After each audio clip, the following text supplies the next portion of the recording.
A rematch between the strongest of today and the strongest in history. How intriguing. What's up, guys? That guy with a... Sight! Oh, shoot. That guy with a reaction here. And here we are for the first video of this channel in particular. Of course, this is technically an offshoot of That Guy with a Pencil, but ultimately, I only have 7 days in a week, and I want to upload manga exclusively on that channel, so I decided to make an entirely separate reaction channel. So, obviously, if you don't know, because it's the first video, or you're new here, or whatever it is in between, I like the yap.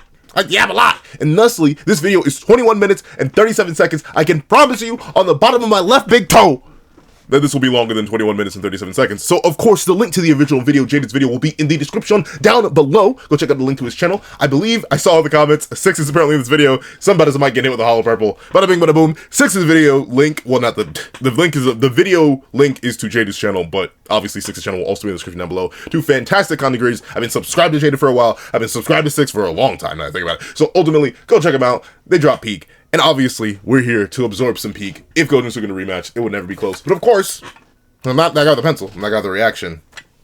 Just know, I still do have it on me. And keep it on me at all times. Hey, another fun fact. Let me just give my quick thoughts. I've given my thoughts on Gojo and Sukuna hypothetically. Wait. Gojo versus Sukuna. Oh, okay. There we go. I've given my thoughts on Gojo versus Sukuna. Is it too loud? Maybe. I don't know. We'll experiment. Weeball. But essentially, I've given my thoughts on Gojo versus Sukuna rematching many a time before, many different videos, some in like specific videos, some if it was Megana still, some if it was true form. Like, I've given my thoughts a lot. And notably, for the longest time, for some extra background history, if you truly don't know anything about me, I actually was a massive, giga, crazy, absolutely insane Gojo Glazer. Look at this thing. Like, I obviously love the man, and thusly, I was singing his praises, and notably, when the battle first came out and first ended, I was like, Gojo should have won. Bada bing, bada boom, bada bing, bada boom. But then I just started talking with people, I did some review of the fight, I did some rereading of the fight, and I've come to the conclusion that ultimately I think Sukuna would win, with or without the 10 Shadows, even if he stayed in Megana, with the 10 Shadows, if he was still using it for some reason, but in a different way, in true form. Like, most of the times, I think Sukuna would win. I think there are definitely ways that Gojo could win, if he catches Sukuna off guard, or plays the battle in a different way than I think he does in character. Like, for example, one of my biggest ones that I think is just never really addressed, the opener. If Gojo just teleports in and UVs when Sukuna cannot counter domain back, Sukuna loses. Maharaga wouldn't be adapted, Sukuna wouldn't be able to react or heal in time. We literally see a difference of 0.01 seconds of Sukuna's healing be slow enough that he was lagging behind. So obviously, it's not like he could have just domain amped on the spot to neutralize Unlimited Void or Hollow Worker Basket on the spot. He was missing a hand, he was kind of cooked. Gojo should have UV'd him right there instead of dragging the battle out. That's a win con for Gojo, at least in my opinion. Do I think that win con will be available again if he rematches Sukuna? I don't know, it depends on how the rematch starts. If they're starting right across from each other, probably not. But ultimately, I've been requested by multiple people, my fellow other Gojo Glazers, being like, okay, Mr. Sukuna Slopper, he who transformed, please check out other videos that argue for Gojo's side, because notably, a lot of the videos I've reacted to, at least over on the main channel, or I guess, I mean, this is his own channel now at this point. It's gonna be, this is my first time doing like a real serious separate channel thing, so I'm trying to get used to that. But essentially, a lot of the videos I've reacted to over on my other channel, very specifically, do lean towards the Sukuna side, sometimes to extreme degrees, because I still think it would be a pretty difficult match. I'm not saying it's going to be easy, it's going to take a while. So ultimately, I'm here. Apparently this is a Gojo side video. There is the video releasing next week will also be a Gojo side video. At least I presume it's going to be another video by Jaded. I think it's going to have 6 in it as well. Ultimately, I think they did this first one. It did really, really well and had a lot of controversy. So they did another one. I'm going to react to both of those in sequence. Obviously, not all in this one video. We'd be here for 5 hours. So ultimately, those are my thoughts. I think, oh, and let me explain the win con for Sukuna, right? Because that's what a lot of people have an issue with.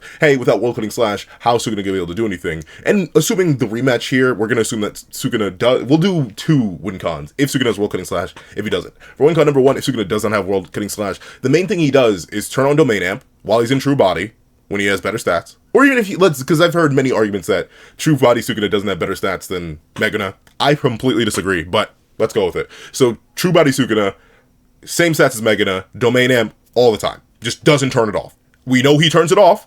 In the domains, this is confirmed numerous times. He turns it off, which is what allows Gojo to beat him at the very last second of every single domain. They clash and neutralize like 3 times in a row. So if Sukuna never turns it off, Blue's never doing enough damage, Red's never doing enough damage, and Sukuna's never going to let Gojo build up a purple, which would be enough to do damage, presumably even through domain amp. Enough to at least knock down the level and train. Then Gojo's barrier just breaks after 3 minutes. He then needs to refresh his technique. His breaks again, refresh his technique, breaks again, refresh his technique. He does it 5 times. He goes into curse technique burnout. His brain gets damaged. He cannot defend himself from Limited Void, or no, from Level of Shine anymore. He dies. It's as simple as that. Bada bing, bada boom. That's it. With World Cutting Slash in play, Megana obviously wouldn't be able to use it, but we're using True Body Sukuna in this case. He still has DA on the entire time. He's still just standing there. And by the end, he then uses World Cutting Slash instead of like just letting the domain do the work. Those are kind of like my 2 perspectives. Ultimately, I don't think Gojo has the free will to use Hollow Purple. If you can manifest a way for Gojo to use Hollow Purple while in a domain clash with Sukuna, then I could see a win con if Gojo keeps spamming it, which he could do, right? But the issue is Purple does require build-up time. Even Red requires build-up time. We never see Gojo do what he says he wants to do in the end of Hidden Inventory, where he mentions, oh yeah, I'm going to start using simultaneous Reds and simultaneous Blues. He only gets simultaneous Blues down. He never seems to master simultaneous Reds. Reds always require charge-up time. Sukuna can sense that. Sukuna is never just going to let Gojo run away and do that. In fact, we don't know how big the quote-unquote domain battlefield is, especially in small ball. So like, if Gojo does run off to do Hollow Purple, like, I'm not sure how Sukuna will react to that. And also, Sukuna could just like focus his attacks on the barrier instead of wasting them on Gojo. So like, there are a couple different ways that I think Sukuna could work around a Hollow Purple if he really needs to. But and those are kind of my thoughts. Because I think Hollow Purple is really Gojo's only win con. I don't see him doing enough damage through a DA protected Sukuna in order to actually, break his barrier. And we know that Gojo's barrier is always on a time limit. The only other win con that's come to mind recently, I've seen other people talk about it, if Gojo managed to spontaneously unlock a barrierless domain, then it really is probably a Gojo win con, because his barrier would never shatter. And essentially, they just always be Curse Technique amped. And then it would just be who runs out of Curse Energy first, and Shakur, the guy without the 6 eyes, is going to run out of Curse Energy first. Sukuna was worn down to half his Curse Energy, mostly because of the Gojo fight. Gojo was still pretty much fresh by the end of it all. He just had lowered output. So ultimately, camera stop! Camera stop! Camera work! Camera work! Sorry, this camera's been giving me so. I got a new camera. I got a different light. It's not a ring light anymore. It's just a light I've attached to my computer. So hopefully it's not making too much noise. The one issue with this, in fact, I'll even show it. The one issue with this old ring light is that it makes way too much noise. And like, I can hear it in the background of every video and it bothers me. So hoping this new one doesn't do that. Hoping this camera works. I mean, it doesn't lag, but it keeps defocusing. I swear, I'm trying to stay in the exact same spot, but I do talk a lot with my hands, so that's probably causing a whole bunch of issues. But those are my thoughts on Gojo vs Sukuna in a hypothetical rematch. Gojo's win cons, barrierless domain expansion, and or finds a way to unleash Purple over and over and over again without... Stop it, camera. Finds a way to release Purple over and over and over again. Do I think Sukuna will let him do that? Probably not. Probably not. Even Sukuna goes out of his way against Yujo, or Goto, whatever you want to call him, to note that he does realize why Satoru Gojo had to go in a roundabout way to do that, right? Like, he knows I'm not stupid. I'm just going to sit there and let him do it. But let's not waste more time. Let's hop right into, if Gojo and Sukuna rematch, it would not be... It's been 8 minutes already. Let's go. Sukuna has easily been the biggest fight in JJK, and even a year out, there's still people talking about it, and there's a ton of different videos that you can find on YouTube talking about Gojo and Sukuna's fight, but this video is going to be a little bit different. We're going to be talking about the fight, but in the perspective of a rematch. We're going to take Gojo and Sukuna and give them the knowledge after their fight, and the only other big change that we're going to have in this rematch is that Sukuna is going to be in his true form, like the one from chapter 237, but he's going to be fully restored. With me, I have 6, and yeah, let's get started with the video. So going into this matchup, obviously the biggest difference now is that... I'm sorry, I'm vibing to Yo, this okay, so these are the conditions. So True Body Sukuna, is he still... He says true body. Okay, so it is legit just a genuine rematch, but both get refreshed back to full. Does that change anything? I mean, I'm assuming, like, the one thing that I'm assuming they're going to go with, Gojo's probably going to be trying to kill Sukuna this time, right? Because, like, the one big argument, it's an argument that even I used to rely on a lot back when I was just heavily arguing for Gojo. You can definitely argue there are weird times where Gojo probably could have done more. Like, hypothetically, when he buried his fist into Sukuna's chest, something he knew he could survive, he could have put his fist into Sukuna's brain. Right? Like, obviously the skull is a bit thicker than the sternum, but, like, regardless, he knows that Sukuna can survive a hole to the chest. That's a thing that they even plan around with Maki and her role in the entire event. So, like, hypothetically, if Gojo just, like, flattened his fingers, blue rushed, and just, like, stabbed Sukuna in the brain, that may have been able to boom him. So like that is an opportunity if that opportunity rises again. That's a very specific opportunity that probably wouldn't happen in my opinion. But like if that does happen, I'm assuming this true form Sukuna is now Gojo's gonna be like trying to kill the guy, right? It's a rematch. We're not gonna be like, okay, well, we gotta keep him somewhat in character, or else we're just like taking two action figures and smacking them against each other. But like that's kind of the whole point of versus battles. At least it has to be. You know, that's how I see it as. So like I'm presuming as long as Gojo's like fully going for it, there may be opportunities where he's like, man, then again, he opened up with a 200% hollow purple. That's the thing. I mean, like, I guess he just assumed Sukuna would survive that. And survive the final purple. Because, like, ultimately, he was trying to save Megumi the entire time. So, I don't know. But I'm assuming that's the other change there, right? They're both at full health, both fully restored. And notably, Gojo doesn't really have the interactions that Yuchi does with Incarnated Sorcerers. He can see the soul, but, like, that doesn't really mean anything. And I don't think he'd be able to wake up Megumi. So, I guess this is perfectly fine. The only argument I hypothetically seen to this, someone argued, in fact, it was the person who requested this video. I should have looked up their username.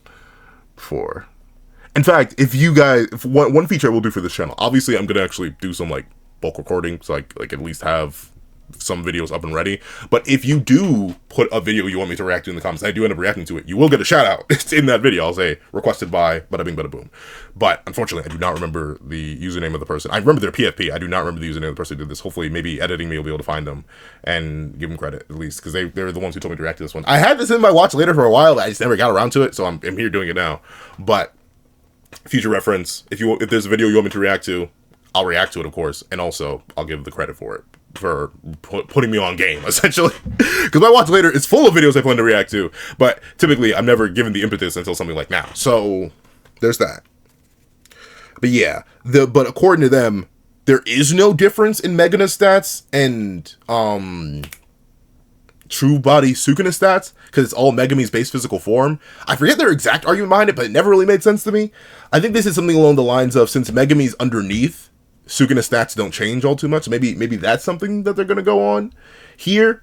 That like Megana and True Body Sukuna should have the same stats, even though True Form Sukuna is like way bigger and has a perfect body for sorcery. And they use the argument that perfect body doesn't mean better stats, even though it assumed 2 arms, extra height, and extra muscle would give you better stats. I don't know. I personally didn't get it, but they were very confident in it. So like I'm assuming there may be some logic behind that, and that's why it's different to use True Body Heian Sukuna modern period versus Prime Sukuna. Obviously that in World Slash, but that may be it. That may be the only other contingency. Let's see. Sukuna's going to be in his true form, meaning he's not only going to have an extra set of arms, but he's also going to have a mouth. Sukuna's going to be able to perform chants and incantations much easier than he was before against Gojo, and obviously having an extra pair of hands is going to help him in hand-to-hand combat. Overall, Sukuna's going to have a much bigger advantage in this body, which overall just has a bigger frame and more muscle, and he's just more capable for hand-to-hand combat, along with performing I almost said jutsu. Along with performing curse techniques and stuff like that while fighting Gojo. Now, that is an interesting aspect of the matchup that I never necessarily like. I think of it, but I don't mention it all too much because I'm very much a MS DA infinite spam. And ultimately, when he's using DA, he cannot activate another technique, right? Like that's the whole thing. That's why he had to keep turning it off so Mahoraga could adapt. In fact, it's implied that he never actually fully turns it off. There are 2 things I'm actually a little confused about with the Gojo vs Sukuna battle. So anyone, clarify for your boy. Number 1, if he ever did fully turn on DA, then how come Mahoraga never shut down? But then again, you could argue he did the same thing Higuruma did. Turned it on almost to max, but then never fully turned it on. So like that explains why he takes a little bit extra damage from red sometimes. He takes a little bit extra damage from blue sometimes, because he's not fully turning it on. There's that. But the other one was, what was it? How come Ten Shadows never shuts down when he gets domain broken? Is it just the same thing that Kenny does? Can he like put a certain technique on like another part of his brain, so when his domain shatters, like only MS gets shut down? I don't know, because when you think about it, every single time his domain broke after like the first few clashes, then shouldn't have Mahoraga been reset or like shut down? I don't know. I never got that. I never got that part of the fight, but I never asked anyone about it either. That just came to mind because I'm thinking of things. And speaking of the thing. So answer that if you have an idea. I'm guessing maybe it's just like mapped separately, or because it's technically attached to Megumi's soul and Megumi wasn't getting shut down, then maybe about right. I don't know. But, and it could just be a special property of Mahoraga, right? Because we know that technically Megumi's technique doesn't even shut down when he closes the domain expansion. Because again, the fight with Reggie, the divine, so that may actually be the answer in of itself. Feel free to correct me if I'm wrong, but if I remember correctly, in both cases where Megumi uses domain expansion, first against the Finger Bearer, then against Reggie, actually I forget if the domain closed with the finger bearer. But essentially, I remember Divine Dog appearing at the end of both of those, right? The Divine Dog appeared and bit Reggie's shoulder off. But then again, time had passed. I'm not sure. But essentially, it could be a property of the Ten Shadows where it won't shut down if a domain is shut down, because technically a separate summon, it's a separate Shikigami. Could be something to do with the brain or the soul thing. But that's just the thing. And for the extra arms and the chanting of the double mouth. The thing is, I wonder if Sukuna, while boxing Gojo with his upper two hands and legs, could he chant out the world-cutting slash with his lower mouth and aim as he's fighting? Like, could he hold the Enma 10 hand sign with his lower hands, chant with his lower belly as he's talking smack to Gojo, and then, because we know he needs to aim, could he, like, in the middle of throwing a punch, could he, like, flick two fingers out and launch a world-cutting slash at basically point-blank range? That's my one wonder. I never bring it up, mainly because I'm so heavy on DA, MS, and, not endless, but eventual GG, rather than MS, world slash, immediate GG. Because ultimately, I think the battle's going to take a while. And I think, once again, just as much as I don't think Gojo would be allowed to do purple, I don't think Gojo would want to allow Sukuna to do world cutting slash, since he would know about it this time. And, like, he'd be able to tell. Even if he doesn't know the condition of the binding vow, he's going to see Sukuna hold a hand sign and start chanting and be like, no, as he's going to lunge in full force. So I don't think it could happen. That's why I'm so bent on DA. Because at least with DA, then Sukuna just doesn't have to deal with a lot of Gojo stuff. Essentially, Sukuna, what happens is when they start clashing, right? What DA does, when it's fully turned on the entire time, because I'm assuming this Sukuna would have lost the 10 Shadows, because it's a rematch, so he has no 10 Shadows anymore. Maharaga's destroyed, 10 Shadows doesn't work anymore. So, what I'm assuming, once he fully turns on DA, and he's in true form, fully healed, blue isn't going to work anymore. Red is going to do way less damage. Purple would probably actually do less damage too, because he could bulk it. At least he could bulk some of it. Like, remember, at least it seems like in either time that Sukuna was hit by purple, at least from his own descriptions and what we see, he doesn't actually activate DA. He just face tanks it both times. He loses both of his arms on the initial 200% one, and then he regenerates those. As he mentions, he lost both of his Curse Energy Reinforced arms. And then in the second one, he loses a hand, but he once again doesn't look like he DA'd, because Maharaga was destroyed. If he had DA'd in time, then Maharaga wouldn't have been destroyed. He would have been shut down and then saved. But since he didn't, he just ate both purples, the unlimited one and the 200% one. So, like, if he could probably DA through a purple. And obviously, you could use Yujo's purple as an example, but there are questions of whether or not that was actually like a proper purple, whether it was the full output one, because he did just eat that too. Like, obviously it destroyed his domain, but once again, it doesn't look like he DA'd there. He just ate that while he was already heavily nerfed. So, like, if you think, and that's the other argument for, like, a bulk difference between True Body Sukuna and Megana, when Yujo hit him with a purple, he was singed. But notably, it doesn't even seem like he lost his domain. It was the explosive of the explosion of the purple that destroyed both of their domains. And when Megana got hit with the purple at close range, he was burnt to oblivion and lost the hands. Like, that also seems to imply like a stat or a bulk difference, even though that Sukuna is like a giga nerfed. But then again, you could argue that Yuta just doesn't know how to use purple right. So, like, there are things up in the air. Let's see. Talking about hand-to-hand combat between Gojo and Sukuna, the first thing to really remember is that Gojo was absolutely dominating him in their first fight. Like, it's really bad. Gojo's entire strategy for taking down Malevolent Shrine pretty much just revolves around Gojo beating up Sukuna so badly to the point where he can no longer maintain his domain. To put it in perspective, the only other time that we've ever seen this happen to anybody was when Toji stabbed Dagon so badly that he also just couldn't maintain his domain. Now, obviously, Sukuna doesn't get beaten up that badly, but just to put it into perspective of how much damage you actually have to take before your domain actually crumbles. And keep in mind, Gojo was doing this in literally 3 minutes. And that's not even the craziest part of Gojo's hand-to-hand combat against Sukuna. When Gojo's Unlimited Void breaks down the first time, and he's fighting against Sukuna who's also within Malevolent Shrine, Gojo is still able to combat him, which is much more crazier than you might think. Now, obviously, Gojo in this instance doesn't have his curse technique, meaning he doesn't have his blue amplified punches and he's not amplifying his speed with blue, which if we look back to the Higuruma fight with you. Okay, so there's one thing I want to say about the domination of hand-to-hand combat. It's not... I'm not going to say it does... How do I do this? I'm gonna... Hold on. I'm about to cook something. But I'll talk as I work. Hold on, let me do this. Let me do... Baconator. Where? There we go. We'll do new window. Alright, So there is one thing I do want to say about the whole domination of hand-to-hand thing, because that is the common thing I see, right? Gojo dominates Sukuna hand-to-hand. I've gone through the entire Gojo versus Sukuna battle. They're always relative. They're always relative when Sukuna has a way worse body. The only times there's domination in hand-to-hand is when Gojo starts using blue to throw Sukuna around. In fact, hold on. Because notably, if you actually look at the fight, we don't see many hand-to-hand exchanges between the two. Hold on, I need to do this. I'm sorry, I'm typing. I'm not sure how that sounds to y'all as I type. But let me do this. Let me do this. Hold on. Let me cook. Let me cook, please. Please compute, let me cook. Alright, so let me run all the way to Gojo vs Sukuna. In fact, I'm gonna have to switch up the whole Mojo Flojo right now, just to address this real quick. Where is it? Okay, so here we go. I'm on the first chapter, 224. But yeah, let's just quickly do a dash and make it go fast. This is one of the main arguments I always see. In fact, let me see if I can change the scene real quick.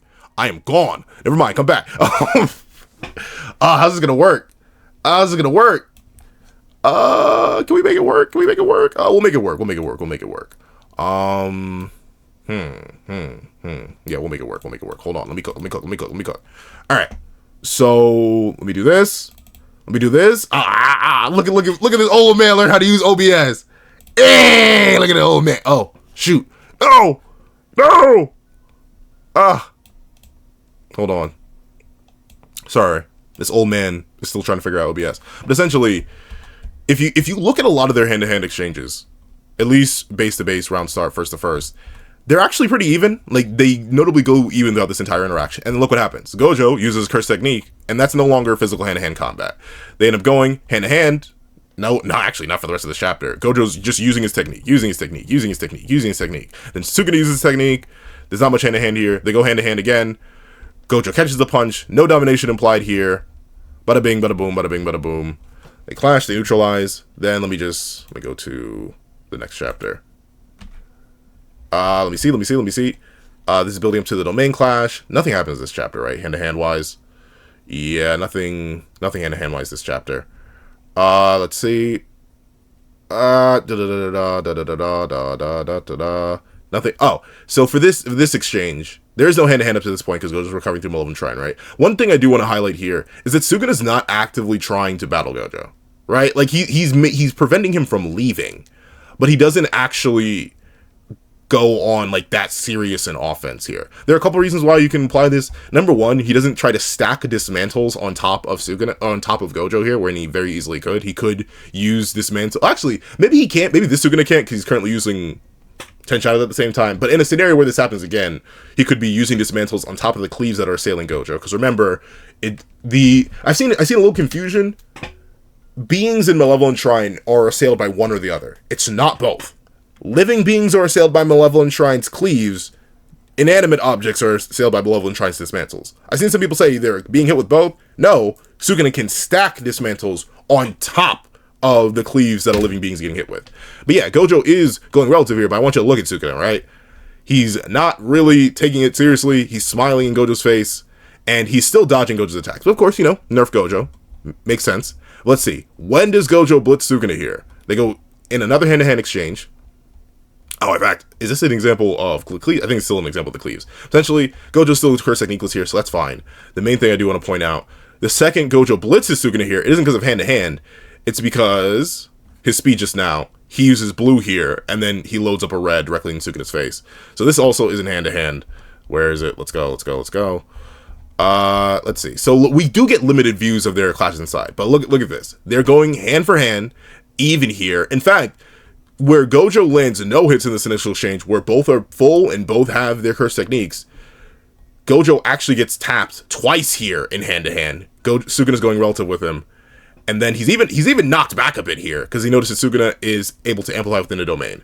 Then we see that Gojo notices that his output is ramping up during amplification, but he also notes that you can't use techniques. Then he lunges in. Notably, it looks like he tries to do the blue thing here, where he lunges in with blue, but Sukuna doesn't only react this time, he reacts and fully dodges.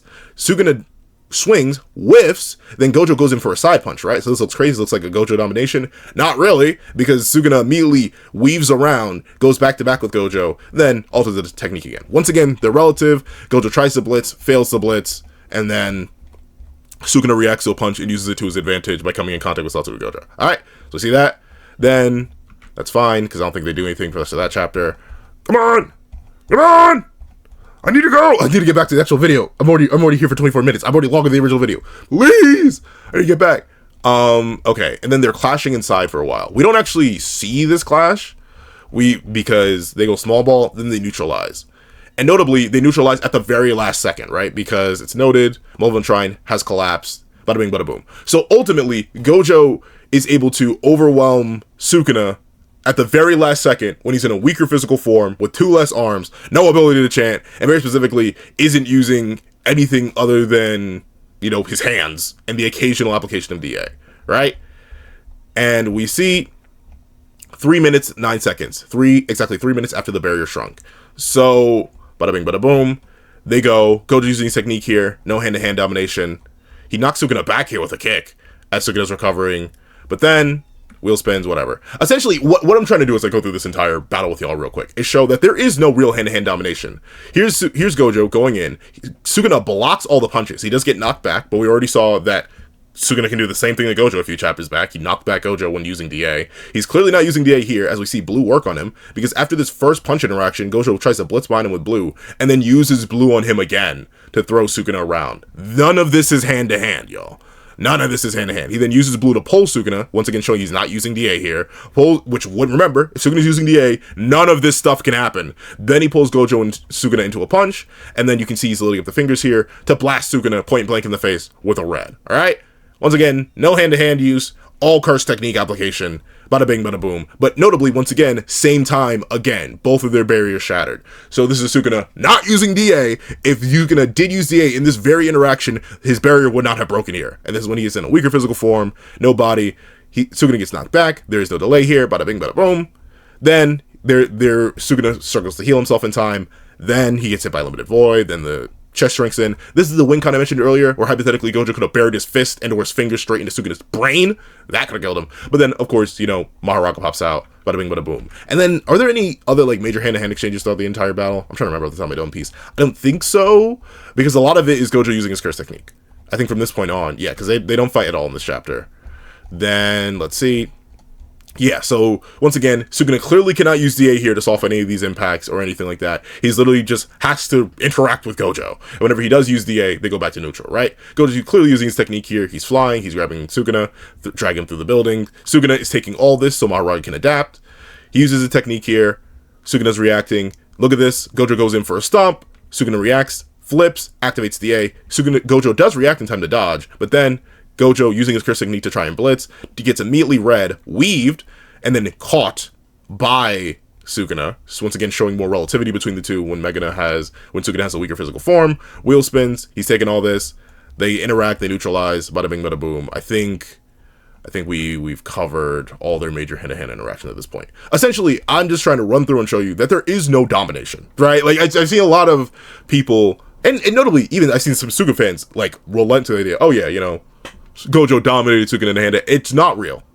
It's not real. Every time they have a genuine hand-to-hand exchange where Sukuna's using DA and Gojo's not using the upper limits of his technique or just broader applications of his technique, they are even at worst, if not Sukuna having I just say they're even. I say they're even at worst and at best because both have their moments of landing hits on each other. Once again, technique application, backshot technique application, punch to the chest, Mahoraga summon, and then I don't think they have a single hand-to-hand exchange after this, right?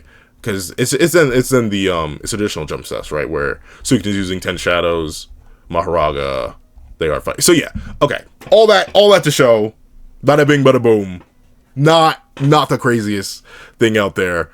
Gojo never actually dominates Sukuna in hand to hand. Every time he dominates him, it's when he's using his curse technique on Sukuna, and Sukuna's not using DA. So if Sukuna's using DA, curse technique wouldn't work. Bada bing, bada boom, we good. Hopefully, let's see if we can switch back. Maybe switch me back. We are 30 minutes into this live reaction, and I'm not even 5 minutes into this video. Alright. I gotta shrink this down now. Hold on. Hold on! Let me cook.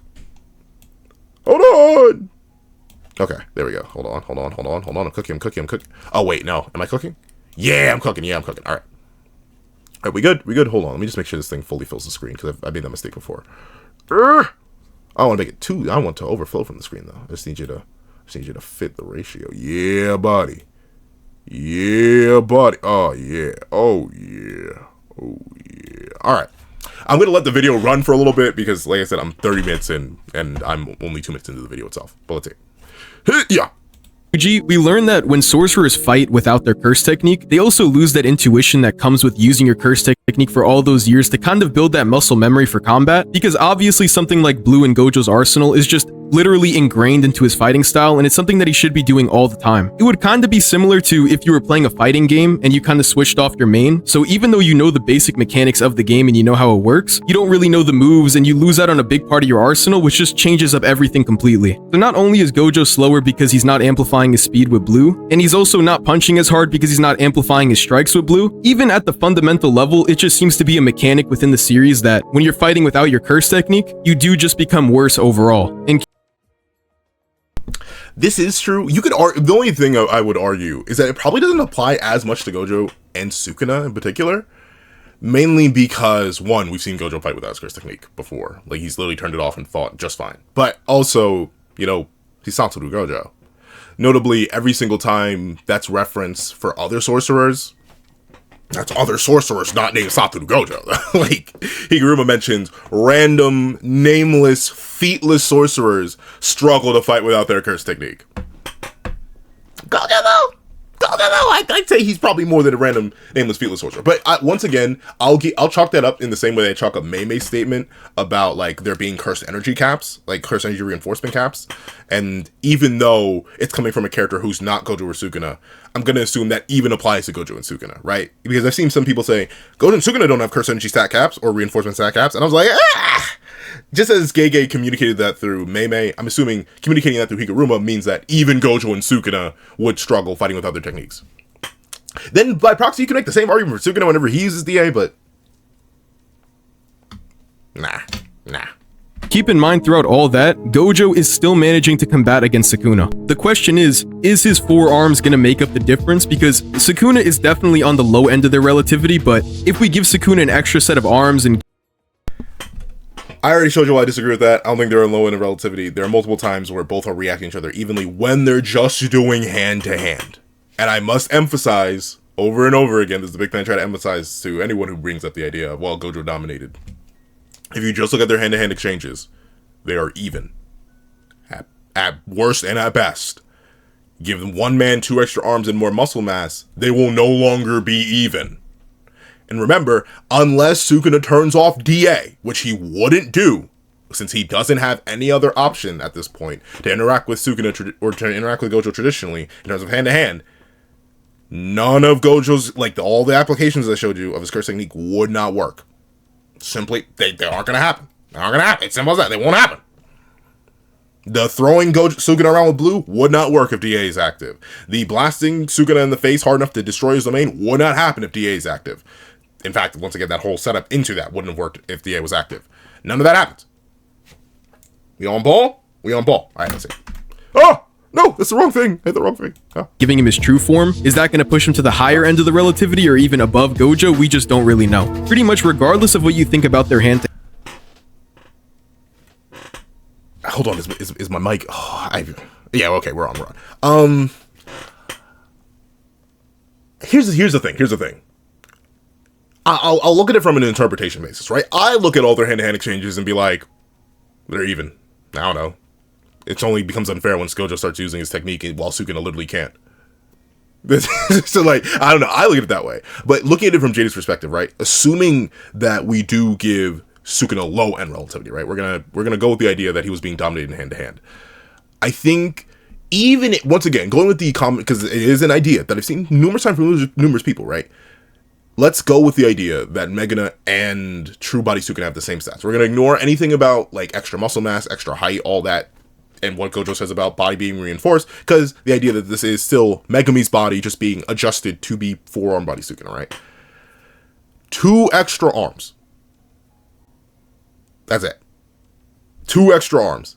And, well, this is the thing, I want to say 2 extra arms and more muscle mass, but we're assuming the stats are exactly the same. But even just 2 extra limbs are going to make up for any deficit that did exist, if it existed at all. Every single punch that Sukuna could have blocked with 1 arm or 2 arms, he could block with 4. Every single punch Sukuna could have thrown with 1 arm or 2 arms, he could throw twice as many. And obviously, like, the chanting. And notably, I'm not sure how much chanting helps DA, right? Like, I'm not sure if chanting helps DA at all, in fact. But if that helps, then he has the second mouth to chant with, to amp DA even more. So, at worst, assuming Sukuna has low in relativity, when he's in a 15-year-old body, in a possibly 6'5", 7 foot tall body with 2 extra arms, I'm assuming they're going to be even. That's my thing, and that's assuming that Gojo Sukuna was getting dominated hand to hand, which I personally don't see. If I'm missing something, let me know. I've become something of a Sukuna slopper myself, you know. I get it. I may be biased, but personally, from the fight, I literally just ran through with y'all as fast as I could. I'm really not trying to make this video too long. Stop camera. I just don't see the vision. We'll see. Hand, Infinity is still clearly a problem. I mean, in their first fight, Sukuna only lands 1 punch against Gojo, and it's not even a punch actually, it's a kick. Pretty much, unless he's using something like amplification, Infinity is still going to be a problem. No, Infinity is still a problem, just specifically because... Whoa! 6! Okay, but you know what? I can't even talk smack, because I'm pretty sure my mic sounds like that. Okay. So I'm not going to talk smack to 6! My ears! But, yeah. And I agree. If we're looking at all the hits that Sukuna lands outside of Love and Trying when he's not amping, there are none. I think he's right, because I just went through the entire fight. I don't think Sukuna lands hit, like, obviously he lands hit when Maharaga's in contact, but those are usually curse technique applications, I'm pretty sure. But, once again, once you've stripped away the 10 shadows, why, my main question, and this is every time I talk with people, because I have friends who still believe Gojo wins, I talk with them all the time, and my main question I ask them now, and it's one I've never really gotten a satisfying answer to, why would Sukuna not be DAing 24/7 if he's fighting Gojo again with no 10 shadows? Camera focus! Focus! But, camera, please! Golly! You're a quality camera, but stop this. But, why? Stop. Okay, I'm gonna stop. I'm literally looking directly at OBS right now, which is why I keep seeing the camera shake. But, why would he ever turn it off? Why? You may be like, well, what if he wants to use World Connect Sight? Why would he?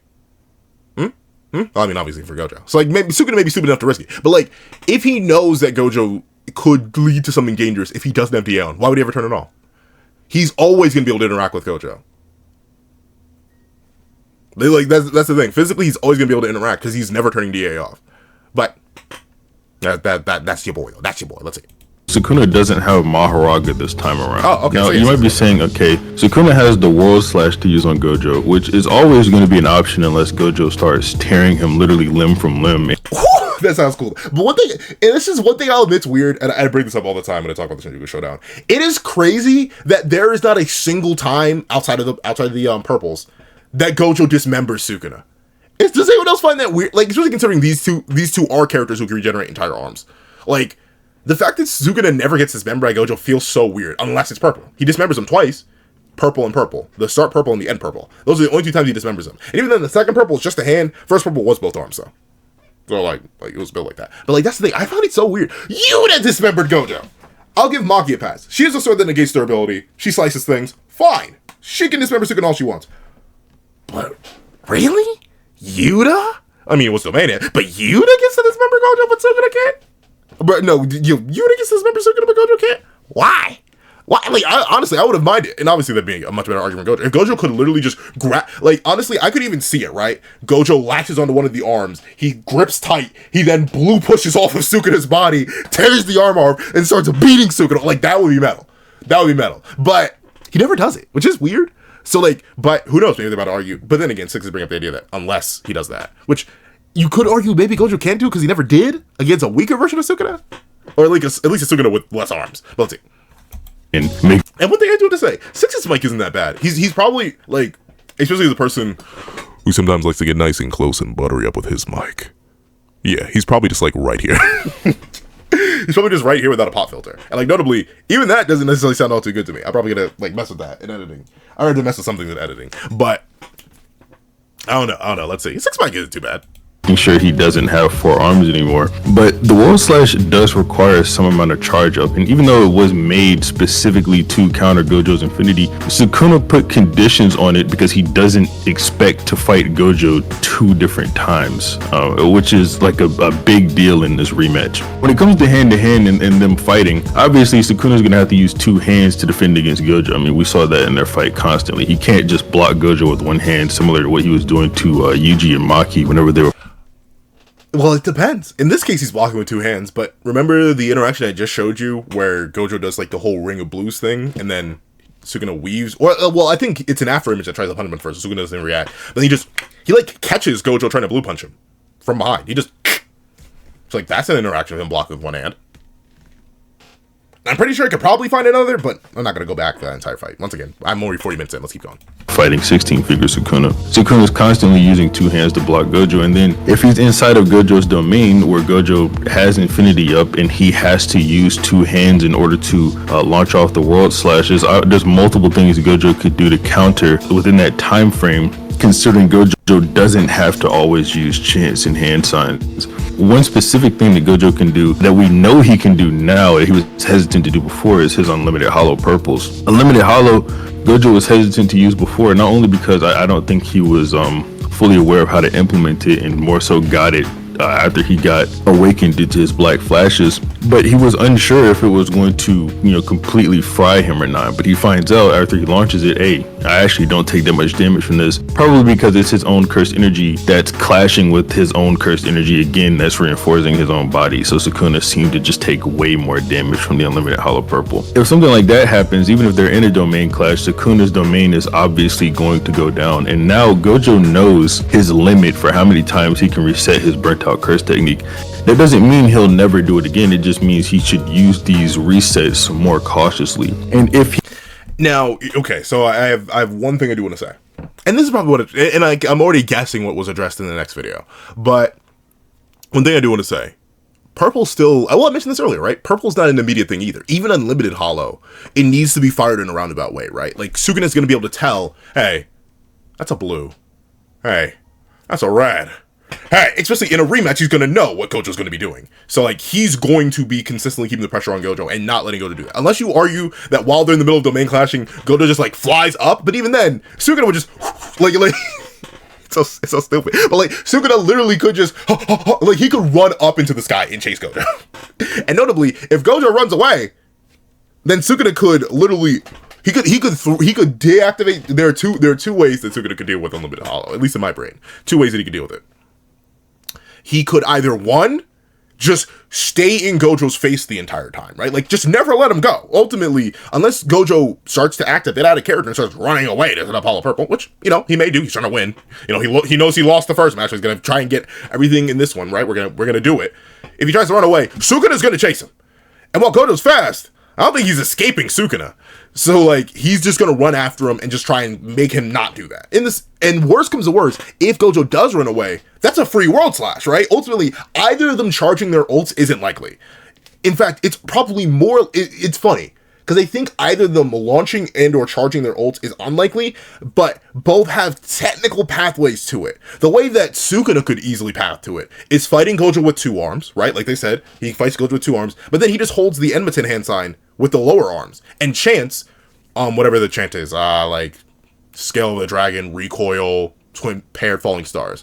He just chants that with his lower mouth consistently, essentially always having World Slash on lock, right? That's the thing about True Body Sukuna versus Megana. He can just consistently have that, and then Gojo has to worry about that at all times, right? At any point, Sukuna could just point while they're in close range, and then boom. And notably, I'm not sure if he could do that while he's DAing though. So that's the iffy thing. But if he's fighting, he could do that. And same thing for Gojo, right? He still needs to build up the curse energy for red. It looks like even when doing Unlimited Hollow, he needs to hit the chance. He can't just launch it out freely. So I think if we're going to give the idea that Gojo can freely charge Unlimited Hollow, then Sukuna can probably charge World Slash. And the big thing I mentioned earlier on top of that, if you think, okay, maybe Sukuna wouldn't be able to get a World Slash off in time if Gojo's going for Hollow Purple. Neither purple Sukuna was hit with, he actually DA'd through. None of the 3 purples he was hit with, he actually DA'd through. He was hit with 3 separate purples. 2 from Gojo, 1 at 200%, 1 unlimited, and then 1 from Yujo. he never DA'd through any of those. So, like, unironically, if he's far enough away, if Gojo's running to set up a purple, Sukuna can run and then DA, and then just probably bulk it. Unironically, probably bulk it. Look how little the purple from Yujo did to a super nerf Sukuna. It did basically nothing. It burned his skin. And even then, I believe Sukuna says, oh, he collapsed his own domain and, like, blew up both of ours. So, like, technically, maybe he still took enough damage. But then again, he didn't DA through it. So if he didn't DA through it and took barely any damage then, a full health, full output Sukuna, fully DAing, running away at top speed from an unlimited hollow would probably be able to tank it just fine. So, like, there are multiple ways that Sukuna could get around unlimited hollow, and I don't think unlimited hollow is as easy to unlock if we're gonna walk off World Slash for Sukuna. Right? But let's see. He can get Sukuna to have enough damage on him to the point where Sukuna is having to heal a lot more of his body before he heals out his burnt out curse technique. Then he's going to get his domain off faster, and we're going to see something similar to what happened in chapter 229 before Mahoraga came back out. And that's generally what the problem of Infinity represents, because this time around Sukuna doesn't have the 10 shadows. He doesn't just not have Mahoraga, he doesn't have the 10 shadows at all. He said after Mahoraga. And this is true, but once again, it goes back to the eternal question. Why would he ever turn DA off? Unless like I'm saying, unless he's going for a World Slash, there's no reason to ever turn it off. And if he can, and this is the big thing that I always ask, and I can never get a straight answer. Sukuna never turns off DA. What does Gojo do to win a domain clash? What does he do? Does he immediately go for a limited hollow? Okay, Sukuna's in his face. How's he gonna get the limited hollow off? Does he use red? Wouldn't do enough damage. Does he use blue? Doesn't do enough damage. Remember, every single one of their clashes in the domains went down to the last second.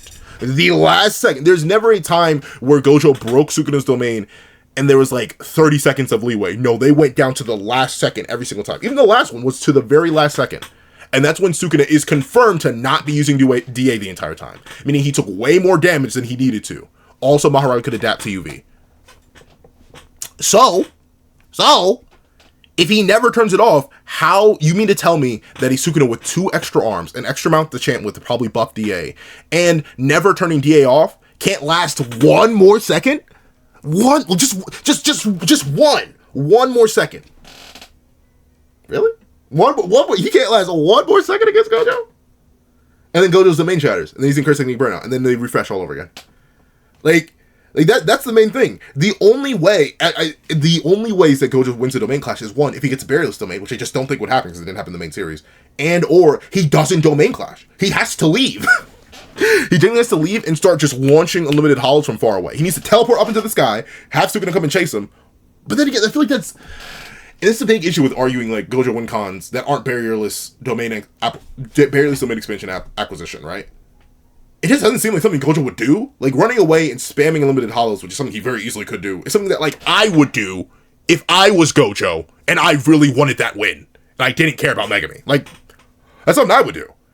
But, like, Gojo, do you see him doing that? Because that's the thing. I don't think a Sukuna in true body with 4 arms is getting hit by a limited hollow or red or blue in any decent measure that actually destroys his domain. But let's keep going. Died. His 10 shadows became inactive. Oh, and I do want to say this as we're talking about 10 shadows. 10 shadows was a liability, right? Ultimately, if Sukuna was never trying to adapt to 10 shadows, he just has DA on the entire time. I mentioned this already. He never gets put in the scenario that happens at the end of 229. It doesn't happen because he doesn't take enough damage. He never takes enough damage for his domain to ever shatter once. The first time. He never takes enough damage for that to happen. And then Gojo dies. So, like, 10 shadows, a liability in this case. I don't know, but let's see.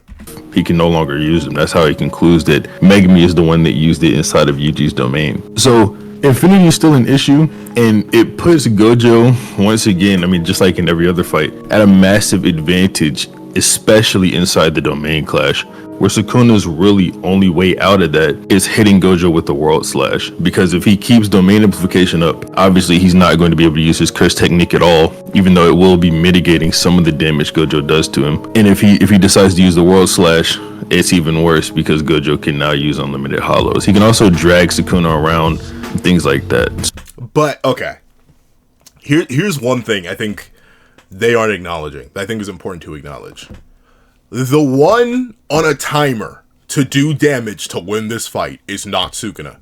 It's Gojo. I think that's the one thing. The person on a timer, the person who has to do enough damage to make a domain collapse, or else they lose, is not Sukuna. It's Gojo. Literally, Sukuna could, and it's the bummiest strategy ever. Is the bummiest strategy ever. And you could argue Sukuna wouldn't do this in character. You'd be able to argue Sukuna the Fiend, the one who does everything for love of the game, would actually do the weird roundabout thing and just sit there like a good little boy. Or no, not sit there like a good little boy, and actually... Okay, good. Not sit there like a good little boy, and actually go buku bonkers. But Gojo has 3 minutes. He has 3 minutes and 1 second that he needs to get through, or else his domain is shattering. Malevolent Shrine always beats UV. That's the thing. UV never beats Malevolent Shrine. So if Sukuna is sitting there in DA the entire time, this can't happen. The reds aren't going to do enough damage. Unlimited Hollow may never ever come out because Sukuna's going to be in Gojo's face the entire time and he wouldn't be able to get the chance off or even be able to build up enough energy for red in the first place. And or Sukuna just tanks the Hollow Purple well enough or the Unlimited Hollow well enough. That could happen. And then in that case, he's got, like, Gojo's cooked. Because Sukuna with 2 extra arms, a bigger body, and never turning DA off is going to last the extra second that Gojo can't. That's the thing. It seems like they're saying that Gojo has a limited timer in UV when he's the one on the timer. So I don't know. We'll keep going. So yeah, Infinity is still a big issue. Just like Six said. But notably, I don't think it is. Because once again, it goes to the idea. And this is one thing I do want to make clear. This is one thing I do want. Let me make clear. Hold on, I just need to check something. Okay, let me make clear. I don't actually think that Sukuna is going to punch and kick Gojo to death. Shock horror. I know, crazy, terrifying. And I don't think Sukuna's gonna punch and kick Gojo to death. I think he MS's him. So Gojo can no longer keep up. Because since MS's passive is going to keep going on, he's going to eventually wear Gojo down. And then, even worse, he's going to eventually wear Gojo down to the point where he cannot refresh his technique in time. It's going to be a regular human Gojo, whose brain damage can barely heal anymore. And then Sukuna Fugas him. He opens up Furnace, cooks him. If the Lowland Tridus doesn't kill him on his own, right?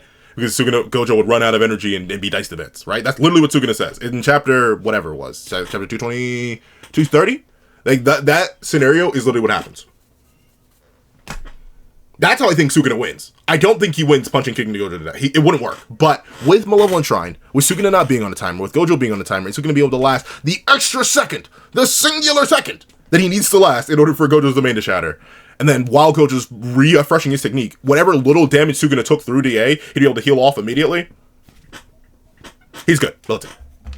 When it comes to Sukuna activating the World Slash, even that is a bit of a stretch if you ask me. There's a ton of more requirements that he has right now for activating a World Slash than there was before. A lot of people dismiss the idea of a rematch almost immediately because obviously Sukuna's cut down Gojo before, but nobody really takes in the context for how exactly that even happened. Sukuna pretty much launched off that dismantle with no conditions attached, and he did that by making a binding vow, like Six said earlier. Not only does Sukuna have to make a ton of different palm signs and chants, but Sukuna also has to direct the slash with his hands, which again is just another indicator that the slash is coming, which makes it all the more unlikely that Gojo is even going to be hit with this slash in the first place. We know that curse techniques can be felt before they're launched. Sukuna says it verbatim, and it's also shown to us when he predicts that Gojo is going to use a red, but the spark of cursed energy can be felt before techniques are activated, and with Gojo having the 6 eyes and obviously this super enhanced version of cursed energy sensory, it's going to be much easier for Gojo compared to everybody else if he's trying to sense that Sukuna is about to launch an attack coming at him. Also coupled with the fact that he's going to be pointing in his direction, it just makes it all the more unlikely that this attack is actually going to land. Now, and I agree, but I think they are simultaneously underhyping Gojo's conditions for his ult and overhyping Sukuna's conditions for his ult. I feel like we're talking as if he's still Meguna.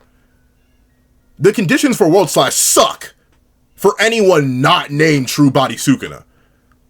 All he needs to do, I said it before, I'll say it again, all he needs to do, have the lower belly repeat Twin Meteors, Scale of the Dragon, Recoil, Twin Meteors, Scale of the Dragon, Recoil, Twin Meteors, Scale of the Dragon, he just needs to loop that over and over and over again. And Sukuna, the narrator, goes out of his way to say he can do that. He can talk with his top mouth and talk with his belly mouth. He does it against Kashimo. He can just loop that over and over again and consistently have the lower hands holding the Enma 10 hand sign. And notably, since Gojo doesn't know about the binding vow, he wouldn't know. He didn't get a narrator dump. He probably wouldn't be able to tell. And especially, I think this video, it definitely predates the interview statement that came out a while ago about Gei saying that, oh, if Gojo was on guard, he would have dodged. He may have reacted in time. But the thing is, it seems like Dismantle and the Dismantle that cuts the world, they don't seem different. Gojo would probably just think it's a strong Dismantle still. Well, then again, he probably know better. He probably know a little bit better. But considering the first time it happened, he wouldn't know. He probably wouldn't be able to tell this time. Sukuna would probably mix them. He'd probably just throw out regular Dismantles that bounce off Infinity, conditioning Gojo, and then randomly throw out a World Slash. Because as long as he's consistently chanting with the belly mouth, consistently holding, the pointing and the guiding can happen at any point. Say Sukuna lets down DA as he's chanting. Gojo sees this opportunity, draws him in, and then as Sukuna's chanting with his belly mouth, holding Enma-ten with the lower mouth, he then points at basically point blank range against Gojo, and then launches a World Slash. It's that simple.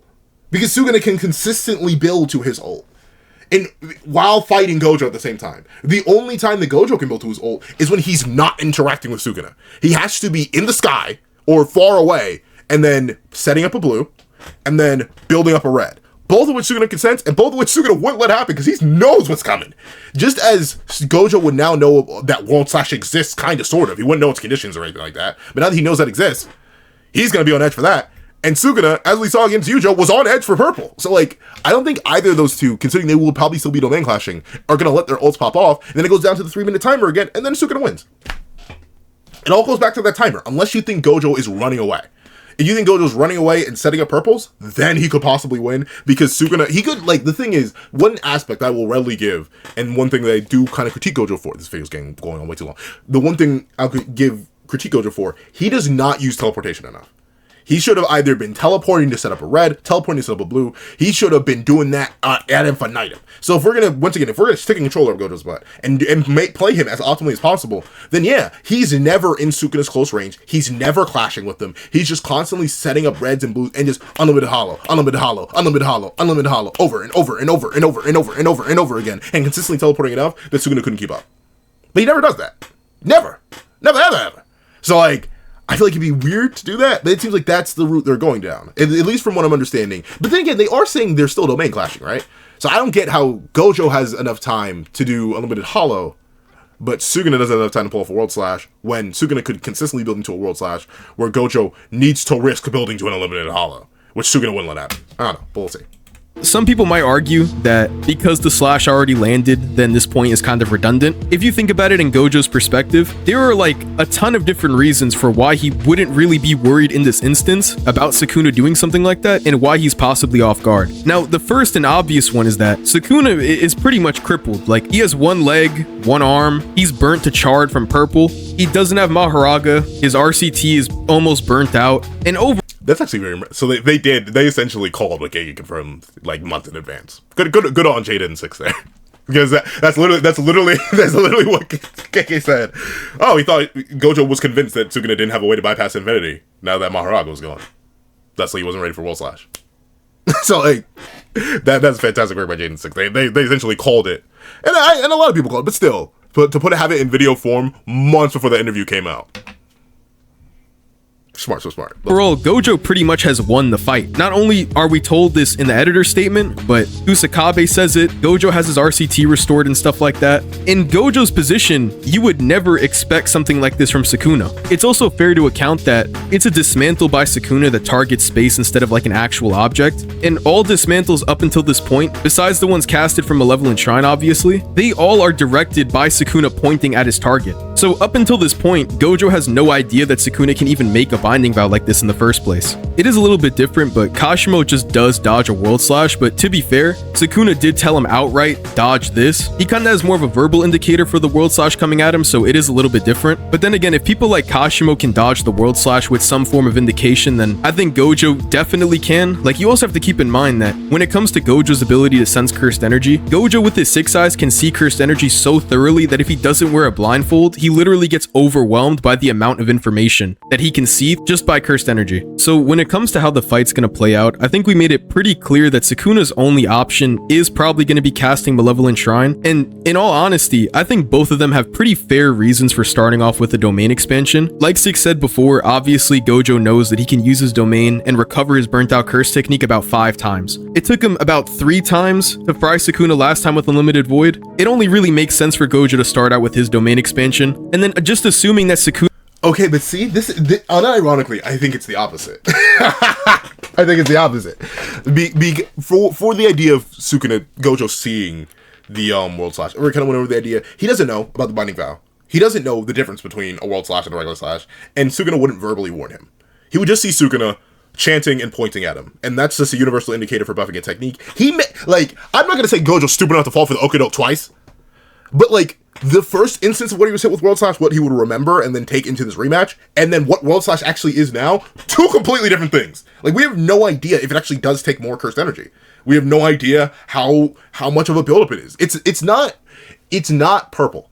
I think, and that's the thing. Obviously, World Slash and Purple are both non-domain expansion ults for Gojo and Sukuna, right? But the reason I say that the dismantle that cuts the world is not purple is because it's just a dismantle. It's just a slash. It's just another version of what Sukuna already always does. Meanwhile, purple is not red or blue. It's purple.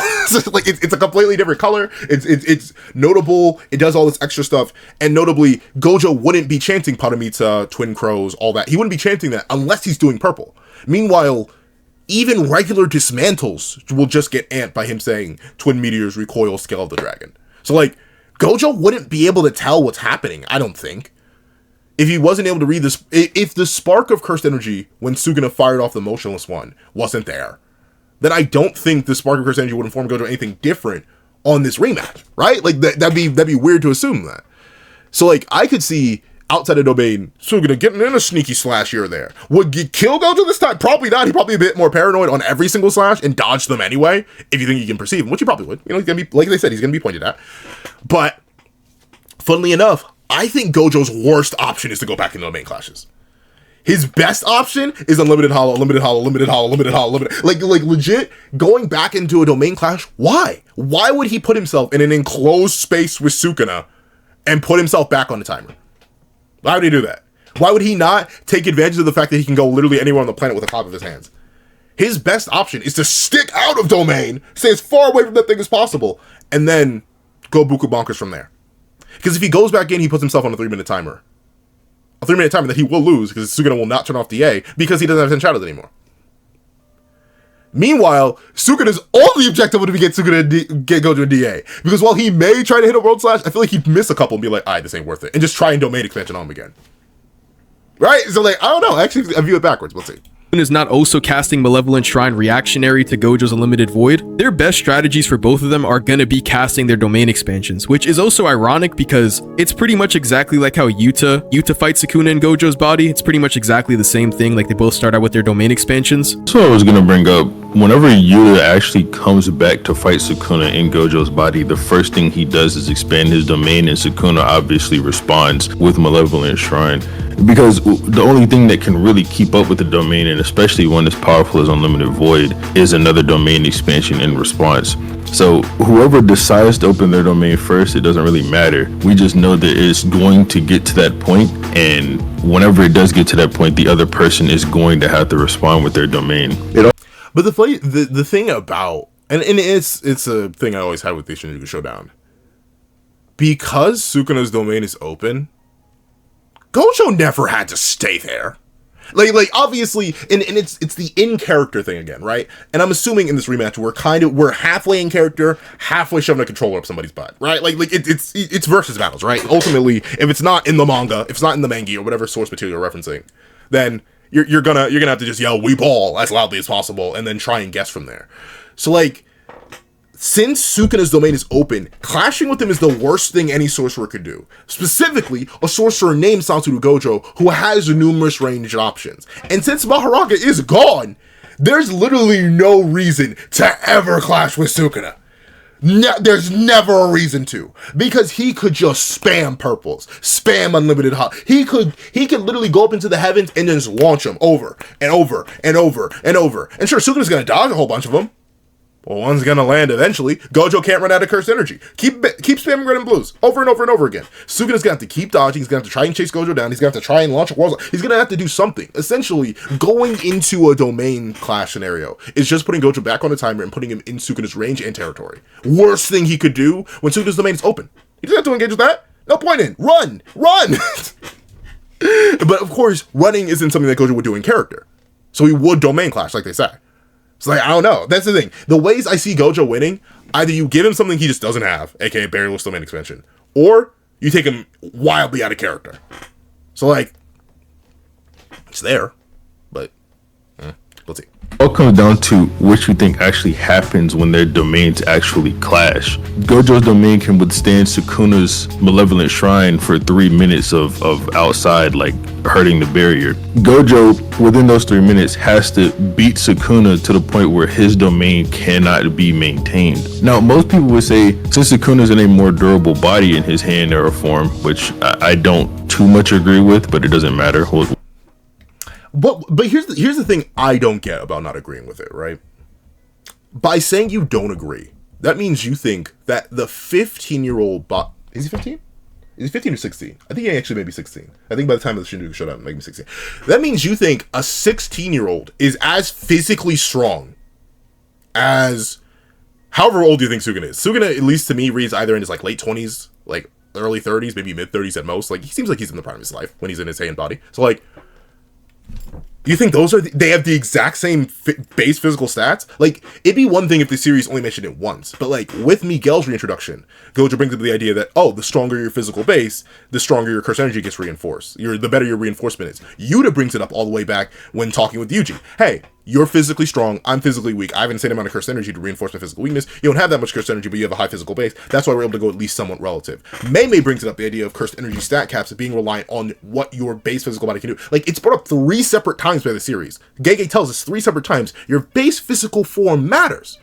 So if one is a 15-year-old and the other is a possibly 35-year-old demon sorcerer man, I'm gonna assume what is better stat. But once again, we're assuming. I'm gonna go with the argument that the commenter who requested this video in the first place went with, the idea that since Megami is the base underlying body, stats exactly the same. DA that never turns off, and 2 extra arms, and consistent chanting for DA. Once again, I'm not sure if you can chant for DA. I need to look that up. I need to see if you can chant for DA. But like, that's the thing. There are options there. I don't get that. So maybe I've heard this many times before. People say there's no stat difference. But like, how? Like, the series goes out of its way to explain why there would be a stat difference. The body's called perfect, but once again, going with the idea that the commenter mentioned, maybe the body's only called perfect because it has 2 extra arms and 2 mouths. Nothing else changes. I think that's absurd, but based on what the series tells us, but sure. We'll let it rock out for the argument. Okay. Sukuna's in a more durable body, and since he doesn't have to prioritize adaptation, he can actually use domain amplification inside of the domain in order to resist Gojo's curse techniques better. I don't think it matters too much, because it would imply essentially that Gojo is doing just enough damage to take down Sukuna's domain, where I think he's doing more. One of the best ways to prove Let me hear him. Let him cook. this is just by saying that, well, the first time Gojo broke Sukuna's domain by doing enough damage to his body, Sukuna was able to recover that and his burnt out curse technique and clash with Gojo at the same time.